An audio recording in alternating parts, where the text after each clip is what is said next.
पाक फौज अफगानिस्तान में टीटीपी जे थाकन ऐं सरहद पार खां दहशतगर्द हमलन ते गणती ज़ाहिर करे छॾी। Army chief general Asim Munir चयो आहे त ज़ोब जहिड़ा दहशतगर्द हमला बर्दाश्त योगा न आहिनि। अहिड़नि हमलनि ते असराइती जवाबी कार्रवाई थींदी। कोयटा गैरिज़न जे दौरे दौरान आर्मी चीफ चयो त पाकिस्तान में थींदड़ दहशतगर्दीअ में अफ़गान शहरनि जे मुलविस हुजण ते गणती आहे। दोहा ठाह तहत अफगानिस्तान पंहिंजी सरज़मीन कंहिं ख़िलाफ़ इस्तेमाल थियण न ॾींदो। उमीद त इन ते अमल कयो वेंदो। पाक फौज मुल्क खे दहशतगर्दनि खां पाक करण ताईं सुख सां न वेंदी। ISPR मूजिब army chief general Asim Munir खे कोयटा गैरिज़न जो दौरे दौरान ज़ोब में दहशतगर्दनि जे हमले बाबति ब्रीफिंग ॾिनी वई। आर्मी चीफ शहीद जवाननि खे भेटा पेश कई ऐं CMH में हमले जी ज़ख़्मी जवाननि जी अयादत करे संदन जज़्बे जी वाखाण कई।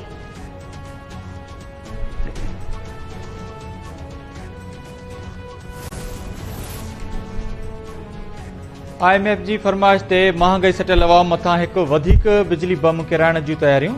नेपरा बिजली जे बुनियादी क़ीमत में ₹4.96 वाध करण जो नोटिफिकेशन अॼु ई जारी कंदी।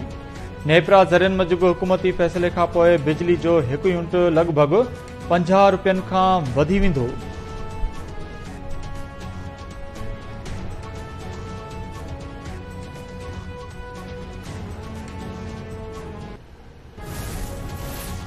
IMF पाकिस्तान लाइ मुस्तहकिम पॉलिसी ते अमल दरामद खे इंटर करार ॾेई छॾियो।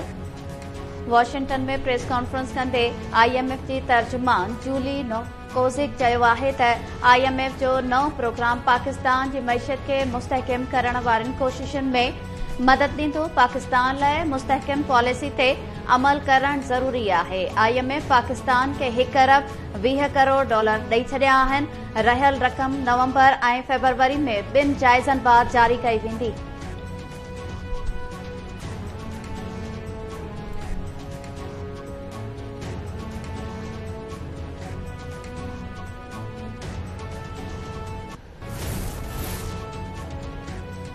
मुल्क जे ॾेवालो निकिरण जा अफ़वाह पखेड़िया विया। हुकूमती क़दमनि सबबि मुल्क जो ॾेवालो निकिरण वारो ख़तरो मुकमिल तौर ते टरी वियो आहे। वज़ीर आज़म शहबाज शरीफ़ चयो आहे त IMF प्रोग्राम जे मंज़ूरी बाद मईशत में बहितरी अची रही आहे। ॾुखे वक़्त में मदद करण ते अज़ीम दोस्त चीन खे कॾहिं बि न विसारींदासीं। सऊदी वली अहद जा बि मुश्किल वक़्त में मदद करण ते थोराइता आहियूं। वज़ीर आज़म शहबाज शरीफ़ चश्मा न्यूक्लियर पावर प्लांट 5 जी पीड़ जो पथर रखी छॾियो। चीनी नुमाइंदा बि तक़रीब में शरीक थिया।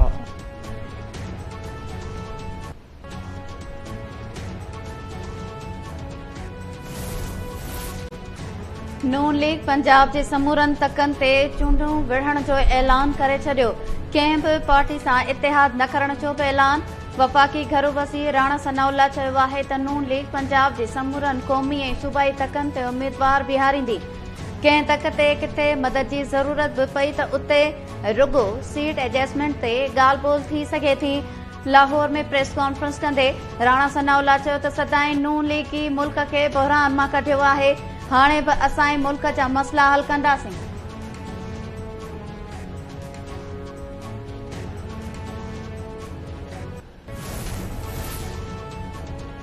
सिंध में आदि ॾोहारियुनि जी निगरानी लाइ खेनि इलेक्ट्रिक खे कड़ा लॻाया वेंदा। सिंध असेंबली बिल इतफ़ाक़ी राय सां मंज़ूर करे वरितो। बिल जे मतन मूजिब चोरी फुरक़तुल मंशात ऐं ॿियनि ख़तरनाक ॾोहनि में मुलविस ॾोहारियुनि खे इलेक्ट्रिक खे कड़ा लॻाया वेंदा। सिंध में अगवा जी वधंदड़ वारदातुनि जो बि सिंध असेंबली में पड़ाॾो।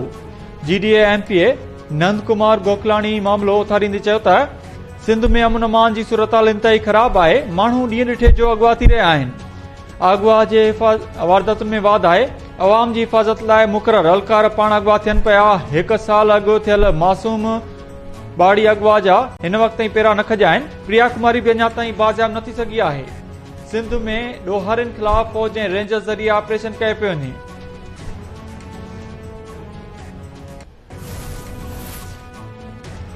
वॾे वज़ीर सैयद मुराद अली शाह सां टंडो मोहम्मद खान जाम शोरोबद्दीन ऐं दादू जे नवनि चूंडल काउंसलर्स ऐं चेयरमैन्स जी मुलाक़ात।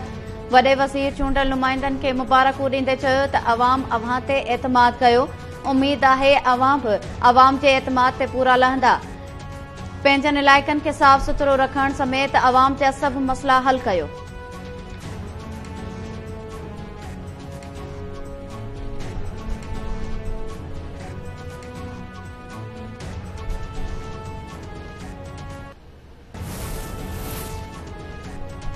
ढाबे जी इकोनॉमिक ज़ोन मुल्की मशत बहितर करण जो मंसूबो आहे। रिथा जो इफ्तिताह सुभाणे बिलावल भुट्टो ज़रदारी कंदो। सूबाई वज़ीर शर्जील मेमून चयो आहे त मंसूबे खे सीपेक में शामिल कयो वियो आहे। मंसूबे में सीड़पकारी कंदड़नि खे 10 सालनि ताईं टैक्स खां छूट हूंदी। हिन मंसूबे सां रोज़गार जा नवां मौक़ा पैदा थींदा।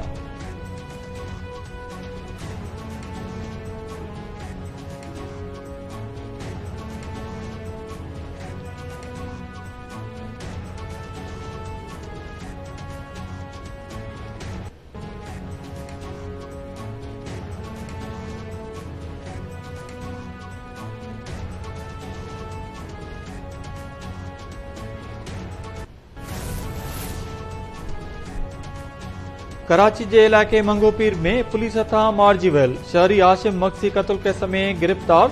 डीएसपी कमर ज़मान अदालत में पेश। अदालत डीएसपी के 4 ॾींहनि जे जिस्मानी रिमांड ते पुलिस हवाले करे छॾियो। मंगोपीर पुलिस अदालत के आगाही ॾिनी त केस जे मुख्य जवाबदार एएसआई मुख्तियार आफिदी समेत 3 जवाबदार रूपोश आहिनि। मक़तूल आशिम मक्सी जे वाक़े जा सीसीटीवी फुटेजिस भी साम्हूं अची विया। फुटेजिस में आशिम मक्सी के दोस्त सां गॾु वेंदे ॾिसी सघिजे थो।